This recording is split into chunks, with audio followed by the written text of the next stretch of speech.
దాన్ని కూడా పంపడం జరుగుతుంది. సైమల్టేనియస్గా దాన్ని కూడా టేకప్ చేస్తాం.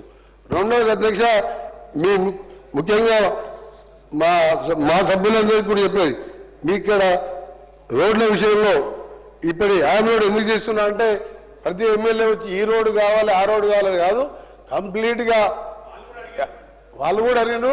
మా రీజనల్ రింగ్ రోడ్ వస్తే దాదాపు 50-55% తెలంగాణ కవర్ అవుతుంది కాబట్టి ప్రతి గ్రామం మండలికి వెళ్ళి వచ్చే రోడ్లు డబుల్ రోడ్ ఉండాలి.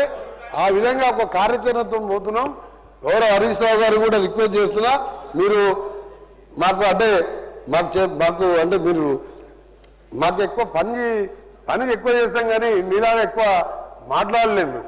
ఎందుకంటే మీకు దేవుడిచ్చిన వరం ఏంటంటే అబద్ధాలు అనొద్దు, కానీ ఆ మామకు అల్లుడికి కొడుకు ఏంటంటే అటాక్ చేయడం ఉల్టా. రివర్స్ ఫస్ట్ అటాక్ చేస్తే మన తప్పులు కప్పించుకోవద్దని మన అరే ఉప్పల్ ఎలివేటెడ్ కారిడార్ 7 కిలోమీటర్లు కట్టడం వాళ్ళు మీరు ఏం చేస్తారా? 15 కిలోమీటర్లు పివి నరసింహరావు ఎలివేటెడ్ రోడ్డు కట్టాము అధ్యక్ష. 15 కిలోమీటర్లు ఫ్లైఓవర్ కట్టాము కదా, షార్ట్ కట్ అయింది కదా. ఇప్పుడు ఇవాళ మేము అవుటర్ రింగ్ రోడ్ వేసినాం కదా, metro world class metro India Delhi తర్వాత బెస్ట్ మెట్రో కట్టాం కదా. మీరు ఏదైనా ఒక్క పని చెప్పు నువ్వు ఒక్క పని చెప్పి మంచి పని చేసినావు. సైబరాబాద్ సంబంధించి ఒక్క మంచి పని చెప్పు మీరు చేసింది. అందుకే దయచేసి మీ అందరూ కూడా సహకరించండి. తెలంగాణలో ఇంకా విషయాలు చాలా ఉన్నాయి. డిమాండ్స్లో చెప్తాం. డిమాండ్స్ రేపు వచ్చినప్పుడు ఆ డిస్కషన్ రేపే ఉన్నది కాబట్టి దాంట్లో అన్ని చెప్తాం. మీరు అడిగిన ప్రశ్నతో సమాధానంతో పాటు మీరు సమాధానం చెప్తూ పర్వతమాల ప్రాజెక్ట్ అని మన కేంద్ర ప్రభుత్వం మొన్ననే ప్రవేశపెడితే నేను మొట్టమొదటి తెలంగాణకు అది ఒకటి యాదగిరిగుట్ట లక్ష్మీనరసింహస్వామికి, ఆ తర్వాత భువనగిరి కుల్లా ఎక్కడ ఎవరెస్ట్ మౌంటైన్ ప్రాక్టీస్ చేయాలన్నా భువనగిరికి వస్తారు. దాంతోపాటు రామగిరి కోట కిల్లా అని శ్రీధర్ బాబు గౌరవ మంత్రివర్యులు ప్రాతినిధ్యం వహించే అక్కడికి ఒక రోప్వే అక్కడ, ఎందుకంటే శ్రీరాముడు కాలు మోపిన ప్లేస్ అది, పైన కొలను ఉన్నది. దాంతోపాటు నల్గొండ భక్తాంజనేయ నుంచి దర్గాకు 4 రోప్వేలు కూడా శాంక్షన్ చేసుకున్నాం. సోమశిల బ్రిడ్జ్ మీద శ్రీశైలం దగ్గర ఒక రోప్వేతో పాటు 1200 కోట్లతోని టెండర్ కూడా ఏమనంటే నేను ఉన్నప్పుడు వచ్చిందే, మేము ఉన్నప్పుడు ఉద్యోగాలు ఇచ్చిందే, మేము నోటీసులు మీకు ఊతపదం అయిపోయింది. మరి మీరు ఇచ్చినప్పుడు ఆ బ్రిడ్జ్ కడితే మేము ఆపినాం. ఇప్పుడు ఉప్పల్ ఎలివేటర్ కారు కడితే మా కాంగ్రెస్ వాళ్ళు మేము వచ్చి అడ్డం పడుకున్నావా? అన్ని అయిపోయినాయి, అన్ని మేము ఇచ్చినాం. ఉద్యోగాలు 50,000 ఇచ్చినట్టే అంతా రెడీ చేసినాం అన్నాడు. మరి సర్టిఫికేట్ ఇస్తాను టైం దొరకరా నీకు? ఏం మాట్లాడుతుంది అధ్యక్ష వీళ్ళు? ఇలా బాగా ఊతపదం అయిపోయింది. ఒక్క పని చేయలే కావాలి.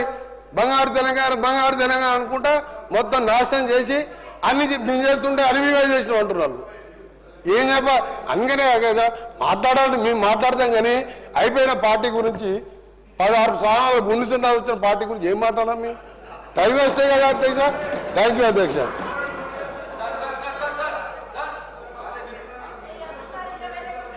మురళీ నాయక్ అధ్యక్ష మా మహబూబాబాద్ నియోజకవర్గం గురించి, మా నెల్లికూదురు మండలంలో కొంచెం రోడ్ల పరిస్థితి గురించి మాట్లాడే అవకాశం ఇచ్చినందుకు మీకు ప్రత్యేక ధన్యవాదాలు అధ్యక్ష. నెల్లికూదురు మండలంలో గతంలో కాంగ్రెస్ ప్రభుత్వం ఉన్నప్పుడు నెల్లికూదురు మండలం ఆలేరు గ్రామం నుంచి చిన్న ముప్పారం నుంచి రాజుల కొత్తపల్లి, సీతారాంపురం నుంచి తారాసింగ్ తండా, అది నెల్లికూదురు కనెక్ట్ చేసి తొర్రూరు రోడ్డుగా ఆర్ఎన్బి రోడ్డు ఉండేది అధ్యక్ష. గతంలో ఈ రోడ్డు మీదుగా ఆర్టీసీ బస్సులు నడిచేవి. అందుకే మన ప్రభుత్వం వచ్చిన తర్వాత మహాలక్ష్మి పథకం కింద మహిళలకు ఆర్టీసీ బస్సులు ఉచిత ప్రయాణం అని చెప్పినాం. అదేవిధంగా నేను ఆర్టీసీ డిఎం గారితో పట్టుబట్టి ఆలేరు, చిన్న ముప్పారం, రాజుల కొత్తపల్లి, అదేవిధంగా తారాసింగ్ తండ వరకు బస్సు నడిపించడానికి చెప్పడం జరిగింది అధ్యక్ష. దీనికి ఆర్టీసీ డిఎం గారు పెద్ద మనసుతోటి ఒక 2 నెలలు బస్సు నడిపించారు అధ్యక్ష. కానీ ఆ రోడ్డు పూర్తిగా ధ్వంసం అవడం వల్ల ఇక ఈ బస్సు నడిస్తే పూర్తిగా డ్యామేజ్ అవుతుందని చెప్పేసి ఆపేశారు అధ్యక్ష. ఈ రోడ్డును యామ్ మోడల్లో పెడితే కొంచెం లేట్ అవుతుందేమో అని చెప్పేసి అక్కడ ఉన్నటువంటి 4-5 మేజర్ గ్రామ పంచాయతీల అధ్యక్ష, ఆలేరు, రాజుల కొత్తపల్లి, చిన్న ముప్పారం, అదేవిధంగా నెల్లికూదురు గ్రామస్తులందరూ హ్యామ్ మోడల్లో కాకుండా ముందే దీన్ని కనుక మనం శాంక్షన్ చేస్తే మహిళలకు వెంటనే అక్కడ రోడ్డు కనుక పునరుద్ధరణ అయితే తిరిగి మన ఆర్టీసీ బస్సును అదే ప్రాంతంలో నడిపించి మహిళలకు మనకి ఇచ్చినటువంటి వాగ్దానం మహాలక్ష్మి పథకం కింద ఏదైతే ఉచిత బస్సు ప్రయాణం చెప్పామో వాళ్ళందరికీ కొంచెం న్యాయం చేసిన వాళ్ళు అవుతామని చెప్పేసి ఈ గొప్ప అవకాశం ఇచ్చినటువంటి మీకు ప్రత్యేక ధన్యవాదాలు అధ్యక్ష. ప్రశాంత్ రెడ్డి ప్లీజ్. ఆగురమ్మా సార్. ఇప్పుడు మళ్ళీ మంత్రి గారు మేము రిపేర్లు చేసినామన్న మాట మాట్లాడండి సార్. సార్ నేను మళ్ళా రిట్రీట్ చేస్తున్నా. మేము సింగిల్ లైన్ నుంచి డబుల్ లైన్లు కొత్తగా సార్ మేము జాతీయ రహదారులతోటి కలిపి 8,672 కిలోమీటర్లు చేసినాం సార్. ఆ డీటెయిల్స్ మీ ఆఫీస్లో పెడితే నేను వారిద్దరం వచ్చి మీరే R&B డిపార్ట్మెంట్ నుంచి పేపర్లు తెప్పించి చూడండి సార్, మీరే చూడండి సార్. అట్లనే 4 లేన్ సార్ మేము కొత్తగా 485 కిలోమీటర్లు కొత్తగా చేసినాం సార్. 50 సంవత్సరాల్లో 669 కిలోమీటర్లే ఉండే సార్. అది నేనే కాదు సార్, నాకంటే మూలు తుమ్మల గారు ఉండి 10 సంవత్సరాలు బీఆర్ఎస్ పార్టీ గవర్నమెంట్లో సార్. అట్లనే సార్ వీరు ఇంకోటి మాట్లాడుతూ సార్ సిఆర్ఎఫ్ ఏమీ రేలేదు వీళ్ళు అన్నారు సార్. నేను మళ్ళీ మీకు చెప్తున్నాను సార్, తప్పకుండా ప్రతి సంవత్సరం కూడా మేము సిఆర్ఎఫ్ వర్క్స్ శాంక్షన్ అయినాయి, డబ్బులు కూడా మేము తెచ్చినాం సార్. డబ్బులు కూడా కేంద్రం ఇచ్చారు, మేము కాంట్రాక్టర్ కూడా చెల్లించినాం సార్. ఈ డీటెయిల్స్ కూడా పేపర్లు తెప్పియండి సార్. R&B డిపార్ట్మెంట్ నుంచి మీ ఛాంబర్లో కూర్చున్నాం సార్. నేను వస్తాను, మంత్రి గారు వస్తారు, మీరే వెరిఫై చేయండి సార్. అట్లనే సార్ వీళ్ళు అన్నారు ఇప్పుడు మేము 10 సంవత్సరాల్లో చేయనంత ఈ 12 నెలల్లో చేసినాం, మేము రోడ్లు వేసినాం అన్న మాట మాట్లాడారు సార్. సార్ నిన్న ఇది బడ్జెట్ ప్రసంగం సార్, నిన్న బడ్జెట్ బుక్ సార్ ఇది స్పీచ్. దీంట్లో R&B డిపార్ట్మెంట్ విషయంలో సార్ ఇది పేజీ నెంబర్ 60 ప్యారా నెంబర్ 125. దీంట్లో సార్ వాళ్ళన్నారు 4,000 కోట్లు శాంక్షన్ చేసామన్నారు, నిజమే అది. రాష్ట్ర ప్రభుత్వం కొత్తగా 769.35 కిలోమీటర్ల పొడవు కలిగిన రహదారుల నిర్మాణానికి 3,725 కోట్లు 22 లక్షల రూపాయల మేరకు పరిపాలనా అనుమతులు మంజూరు చేసింది. ఎస్, 3,725 కోట్ల రూపాయలు మంజూరు చేశారు 769.35 కిలోమీటర్లకు. వీటిలో 55 కిలోమీటర్ల పొడవు కలిగిన రహదారులు పూర్తయినాయి. అంటే ఈ సంవత్సరం కాలంలో వీళ్ళు చేసింది 769 కిలోమీటర్ల పొడవున శాంక్షన్ చేస్తే కేవలం 55 కిలోమీటర్లు పూర్తి చేసినామని వీరి బడ్జెట్ ప్రసంగంలోనే చెప్పినారు. మరి ఎవరు ఎక్కువ చేసిర్రు, ఎవరు తక్కువ చేసిర్రు? ఎందుకు సార్ ఆ మాటలు మాట్లాడాలి? ఇది వాళ్ళైతే చెప్పారు సార్, 55 కిలోమీటర్లు మాత్రమే చేసినామని వాళ్ళే చెప్పినారు 769 కిలోమీటర్లలో. అంటే 8% మాత్రమే చేసినారు మీరు శాంక్షన్ చేసిన దాంట్లో ఈ సంవత్సరంలో. అయిపోయింది సార్. నెక్స్ట్ సార్ వీరు ఇంకో మాట అన్నారు, నేను అసలు పద్దులో మాట్లాడదనుకున్నా కానీ వారే అన్ని విషయాలు తీసిరు సార్.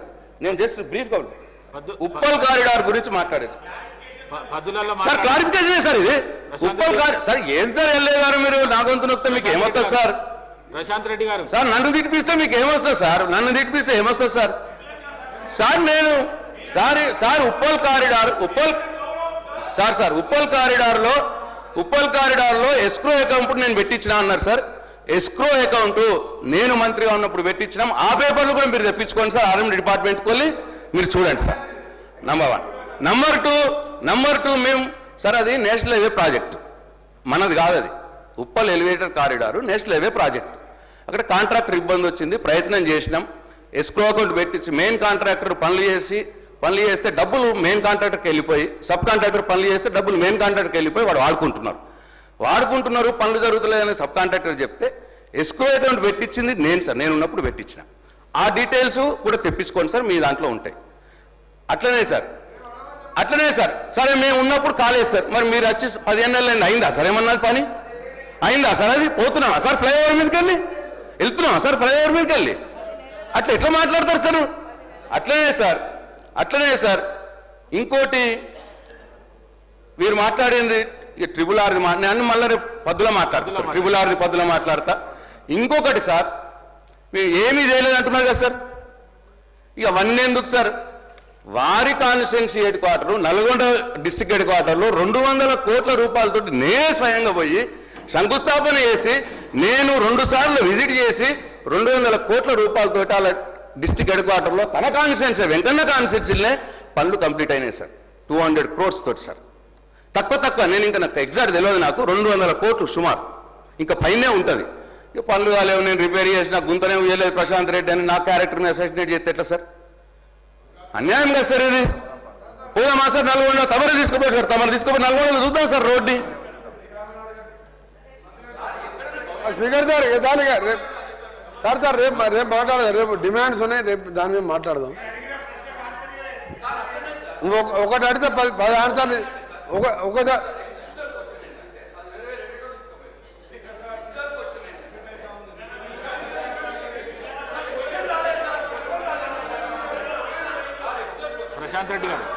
ప్రశాంత్ రెడ్డి గారు సార్ మైక్ ఇవ్వండి సార్. సార్ ఇది 17,000 కిలోమీటర్లు పంచాయతీరాజు R&B కలిపి అని ఒకటి అడిగిన సార్, అదొకటి అడిగిన సార్. అట్లనే మీరు 11,200 కోట్లు 40% పెట్టాలంటే ఇది 3 సంవత్సరాల పీరియడ్ ఉన్నది. మరి 3 సంవత్సరాల్లో మీరు ఏ పీరియడ్లో ఏ బడ్జెట్లో ఎంతెంత పెడతారు అని ఒకటి అడిగిన సార్. ఈసారి పెట్టిందేమో 300 కోట్లే అని చెప్పారు సార్. 11,200 కోట్లకు 3 ఏళ్ళకు డివైడ్ చేస్తే మినిమం 3,500 కోట్లు పెట్టాలి సార్. కానీ పెట్టింది మాత్రం 300 కోట్లు పెట్టింది సార్ హామీకి. ఎట్లా ఇది? నంబర్ 1. నంబర్ 2 సార్ 16,800 కోట్లు మరి అది పెట్టుబడి మీదకెళ్ళి తెస్తారా, బ్యాంకుల నుంచి తెస్తారా అని అడిగినా సార్, అది కూడా చెప్పలేదు సార్. అది చెప్పాలి సార్. తెస్తే ఒకవేళ బ్యాంకుల నుంచి తెస్తే దానికి ఇంట్రెస్ట్ ఎంత, ఎన్ని సంవత్సరాలు తీసుకుంటారు లోను, అది కూడా అడిగినా సార్. నేను దానికి సమాధానం చెప్పాను సార్, స్ట్రేట్ సమాధానం చెప్పానండి సార్. మళ్ళీ అటు ఇటు పోతానండి సార్, ఇక దయచేసి ప్లీజ్. మంత్రి గారు అటు ఇటు ఎక్కడ పోయేది లేదు, ఇంకా 10 ఏళ్ళు ఇన్ని ఉంటాం. కానీ మీరు చెప్పేది సార్ ఫస్ట్ క్వశ్చన్ సార్. ఎందుకంటే ఫస్ట్ కండెమ్ చేయాలి. ఫస్ట్ మా గౌరవ సభ్యులు చెప్పింది నల్గొండ కాన్ఫరెన్స్లో 200 కోట్ల రూపాయలు లోడ్ వేసినంటే నిన్న కూడా పోయించిన వాళ్ళే అసెంబ్లీ, మన అసెంబ్లీ లేదు కాబట్టి ఆ రోడ్లు 200 కోట్లు ఎక్కడో చూపిస్తే నీకు అక్కడనే సన్మానం చేస్తా, నీకు కొబ్బరికాయ పడతా అని అంటున్నాను. నాకు ఆడితే 200 వచ్చి 2 రూపాయలు ఇవ్వలేదు సార్. నా మీద కోపంతో హౌస్లోకి వెళ్ళి నన్ను డిస్క్వాలిఫై చేసి నువ్వు గట్టి కడితే ఇల్లు కడతలేవంటే నన్ను ఎంత కూర్చున్నా సంపత్ కుమార్ని ఇద్దరిని తీసుకుపోతే మీ హైకోర్టు సుప్రీంకోర్టులో తీసేది సార్. 1 రూపాయి ఇవ్వలే నా కాన్స్టిట్యూన్సీకి. అప్పుడు కిరణ్ కుమార్ రెడ్డి ఏమన్నాడో తెలంగాణకు రూపాయి ఇవ్వనన్నట్టు కోమటిరెడ్డి వెంకరెడ్డి తెలంగాణ కొట్టాడు కాబట్టి 1 పైసా ఇవ్వన్నాడు. 1 పైసే 200 కోట్ల నీకు వెనక పడతా బాబు. అబద్ధాలు ఆడితే కూడా దానికి లెక్క ఉండాలి. అబద్ధాలకు కూడా లెక్కలేదు. సరే అది పోనీ, అవన్నీ తర్వాత మాట్లాడు. మేము క్లియర్గా చెప్తున్నాం అధ్యక్ష, 4,000 ఫేజ్లలో మొదటి సంవత్సరం 4,000 కిలోమీటర్లు తీసుకొని 40% కాంట్రాక్టర్కు మేము చెల్లిస్తూ ఫైనాన్షియల్ ఇన్స్టిట్యూషన్ ద్వారా ఓల్డ్ 9 పాత జిల్లాలతో టెండర్ ప్రాసెస్ 2వ వారంలో పిలిచి మేము మొదటి విడతగా 300 కోట్లు పెట్టినాం. అవసరంలో కాంట్రాక్టర్ మేము ఇస్తూ మిగిలిన దానికి వాళ్ళు బ్యాంకర్స్ని లోన్ తీసుకొని వాళ్ళకి ఇయర్లీ వాళ్ళకి పే చేస్తూ ఒక పాలసీ పెట్టుకున్నాం. 10 రాష్ట్రాలలో నడుస్తుంది. మీకు ఎప్పుడు ఒకసారి ఆలోచన లేదు, మీకు రోడ్లే అని ఆలోచన లేదు. నల్గొండ విషయాన్నే తప్పు చెప్పినావు నువ్వు. వేసింది 1-2 రోడ్లు వేసిండు. ఇవాళ పొద్దున 27 కోట్ల రూపాయలు ఆ మున్సిపల్ రోడ్లు ఎలక్షన్ అక్టోబర్లో శంకుస్థాపన చేసి సగం దోవి పెడితే ఇవాళ పొద్దున 27 కోట్ల రూపాయలు రిలీజ్ చేయించుకున్నాను. నేను పేమెంట్ ఇవ్వలే. యాదగిరి కట్టిను, యాదగిరి గుట్ట కట్టినని చెప్తారు వీళ్ళు. 340 కోట్లు డ్యూస్ ఉన్నాయి అధ్యక్ష. పొద్దున్న లేదు R&B డిపార్ట్మెంట్ నా దగ్గరికి వస్తారు. అన్నీ చేసినా అన్నారు. కానీ అంత డెప్త్ పోతే సమయం లేదు మనకు. ఇంకా 5 రోజుల సభ ఉంది, చాలా విషయాలు మాట్లాడాలి. మీరు చెప్పినట్టు అన్ని కిలోమీటర్లు పంచాయతీలతో సహా మీరు 2 సంవత్సరాల తర్వాత ఇదే సభలో అందరం ఉంటాం మనం 2028 వరకు. మీరు చూస్తారు ఏ విధంగా మేము రోడ్లు వేసినాం తెలంగాణలో. ఇప్పుడు స్టేట్లో వరస్ట్ రోడ్స్ ఎక్కడున్నాయంటే తెలంగాణలో ఆ 10 ఏళ్ల కాలంలో మీరు ఏ లేదని చెప్పాను. ఇవాళ మీరు ఒకటే క్లియర్ చెప్తున్నా, ఇక్కడి నుంచి గౌరవ స్పీకర్ గారు రిక్వెస్ట్ చేస్తున్నా, మేము చేసిన ఈ 4,200 కోట్లలో ఎన్ని వర్క్స్ సిఆర్ఎఫ్ ఇంక్లూడింగ్ ఇది ఎన్ని వర్క్స్ నడుస్తున్నాయి? 15 బ్రిడ్జిలు కంప్లీట్ చేసినాం. దాదాపు 2,000 కిలోమీటర్ రోడ్ వర్క్స్ నడుస్తున్నాయి. నువ్వు నడిచి నువ్వు బడ్జెట్ సార్ ఆయన మాట్లాడతాము నేను లేవలే సార్, వారు మాట్లాడతాము నేను లేవలే, వారు అడిగిదాన్ని సమానం చెప్తున్నా. సిఆర్ఎఫ్ విషయంలో ఒకటి చెప్పిండు సార్. సిఆర్ఎఫ్ అంటే కేంద్ర ప్రభుత్వం సార్, కేంద్ర ప్రభుత్వం దగ్గర లెక్కలు ఉంటాయి కదా సార్. 2018కి వెళ్ళి ఇప్పటికీ మొన్న నేను వచ్చే వరకు ఒక్కటి రాలే. 2018కి వెళ్ళి ₹1 రాలే అంటే వారు సార్ ఏదన్నా చెప్తే గవర్నమెంట్స్ ఉంటాయి, వాళ్ళ దగ్గర ఇన్స్టిట్యూషన్లో అకౌంట్స్ ఉంటాయి. 2018కి వెళ్ళి ఇయ్యలేదు, నేను పోయిన తర్వాత తెచ్చిండ్రు. మొన్న ఒక 1100 కోట్లు, అది ఈ సేతు బంధు కింద 1240 కోట్లు యాన్యువల్ ప్లాన్లో అప్రూవ్ చేయించుకున్నా. ఇవన్నీ వాస్తవాలు రికార్డ్స్లో ఉంటాయి. 2018కి వెళ్ళి సిఆర్ఎఫ్ నువ్వు తెచ్చినట్టు ఎక్కడైనా ఒక పేపర్ చూపి. మీరు ఈ విధంగా సభను తప్పుదో పట్టద్దు. మేము 4450 కోట్ల రూపాయలు 15 బ్రిడ్జిలు కంప్లీట్ చేసినాం. ఫ్లడ్స్ వచ్చినప్పుడు ఖమ్మం జిల్లా కానీ మహబూబాబాద్ కానీ డోర్నకల్ కానీ చాలా డ్యామేజ్ అయినాయి. డ్యామేజ్ కింద కూడా రిపేర్ చేసినాం. మళ్ళీ డ్యామేజెస్కు ఎమర్జెన్సీ రిపేర్స్కు 500 కోట్లు మళ్ళీ ఇచ్చినాం. దాని టెండర్లు కూడా అయిపోయినాయి. అది కూడా రేపటికెళ్ళి వర్క్ స్టార్ట్ చేస్తున్నాం. మీ గౌరవ శాసనసభ్యులకు మాజీ ఆర్ఎంని ఇచ్చారు. అప్పుడు మీ ప్రియారిటీలు కాళేశ్వరం ఒకరే సార్ డిస్టర్బ్ చేయకూడదు సార్. వారు మాట్లాడేటప్పుడు వారు తప్పులు మాట్లాడినా విన్నా, నేను తప్పులు మాట్లాడినా విన్నా సార్. అప్పుడు మీ ప్రియారిటీ కాళేశ్వరం, మీ ప్రియారిటీ లిఫ్ట్ ఇరిగేషన్, రోడ్ల మీద ఏం రాదు దాని మీద. కాబట్టి మీరు మిషన్ మగిరా చెప్పిండ్రు, అది ఎక్కడ నీళ్ళు వస్తలేవు. ఇప్పుడు ఈ ఎండాకాలం మీకే తెలుస్తుంది ఎక్కడ పైపులు లేవు. అదే సరే, నేను వేరే సబ్జెక్ట్ డిబేట్ కాదే. ప్రశాంత్ రెడ్డి గారికి నేను ఛాలెంజ్ చేస్తున్నా. ఎస్క్రూ అకౌంట్ ఓపెన్ అయింది, వారం కింద ఎస్క్రూ అకౌంట్ అయింది. లాస్ట్ మంత్ వర్క్ స్టార్ట్ అయినాయి. ఇప్పుడు స్టోర్లో చూడండి ఎంత మెటీరియల్ ఉన్నదో. 3 గైడర్స్ నిలబడించడం ఎస్క్రూ కూడా కాలే అధ్యక్ష. ఒప్పించినా అని చెప్పినా నేనున్నప్పుడు అయిపోయిందంటే ఇక నేను ఎవరికి చెప్పుకోవాలి నా బాధ? ఎవరు చెప్పుకోవాలి చెప్పి మీకే చెప్తున్నా. ఇక పోయి చూద్దాం. ఇక ఎస్క్రూ అకౌంట్ కోసం నేను గడ్కరీ గారు కన్విన్స్ చేసిన. ఆయన ఏమంటాడు, దీన్ని ఫోర్క్లోజ్ చేసి రీటెండర్ పెడతా అంటే నేను చెప్పిన సాబ్ ఐసాయితో 2 साल लगता టెండర్ लगने के वाले ये ఫోర్క్లోజ్ లేక. అదేవిధంగా హైదరాబాద్ విజయవాడ కూడా జిఎంఆర్ది ఫోర్క్లోజ్ చేసి నేను టెండర్ పెడతా అంటే నేను అప్పుడు చెప్పిన మీరు కంపెన్సేషన్ ఇచ్చి క్లోజ్ చేయండి, ఆ తర్వాత ఎన్హెచ్ఏ టోల్ కలెక్ట్ చేసుకోండి. 6 లేన్ చేయాలంటే ఏంటంటే ఎంఐఏ డిపిఆర్ ఇచ్చిండు. 4th మంత్లో డిపిఆర్ టెండర్ అయిపోయింది. వారి రిపోర్ట్ ఇచ్చినాక 4th మంత్లో 6 లేన్గా స్టార్ట్ చేపించారు. సార్ ఇవన్నీ చెప్పాలంటే నేను ఒక పార్లమెంట్ సభ్యునిగా నాకున్న అక్కడున్న పరిచయాలతోని చేసుకొచ్చిన బాబా అప్పుడు ప్రశాంత్ రెడ్డి గారికి ఏంటంటే చివరిగా చెప్తున్నా, ఈ సెక్రటరియట్ కట్టాలి, చండీగ్రామం యోగాలు చేయాలి, దాన్ని ఏమంటారు అక్కడ ప్రగతి భవన్లో ఫామ్ హౌస్లో యాగాలు యజ్ఞాలు చూసుకోవాలన్నా, సెక్రటరియట్ కట్టాలన్నా, ప్రగతి భవన్ చూసుకోవాలన్నా. నాకేమో యాగాలు యజ్ఞాలు లేవు. రోడ్లు వేయాలి, బ్రిడ్జిలు కట్టాలి. నా పని అది, వారి పని అది. అందుకని మీరు మళ్ళీ వేరే ఫామ్లో రమ్మండి సార్, అన్ని మాట్లాడదాం.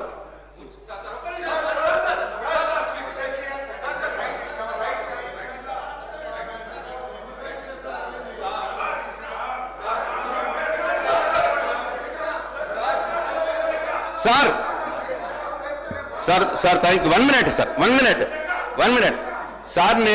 నేను అడిగిన ప్రశ్నలకు ఆయన సమాధానాలు ఇవ్వకుండా మళ్ళీ అన్ని గవ్వే సత్యదూరమైన మాటలు మాట్లాడినాడు. నంబర్ 1. నంబర్ 2 సార్ నన్ను యాగాలు చేసామని చెప్పి నన్ను అవమానపరిచినాడు. సెక్రటరియట్ కట్టినామని అవమానపరిచినాడు. నేను యాగాలు చేస్తా సార్, నాకు భక్తి ఉన్నది, దేవుడి మీద భక్తి ఉన్నది సార్. నాకు వాటరు నీళ్ళు నేను అనను సార్. చేపల పులుసు నేను తినను సార్, ఎక్కడంటే అక్కడ సార్. ఇట్లా సార్ యాగాలు చేసామని అనుమానిస్తే ఇక దాన్ని మీకే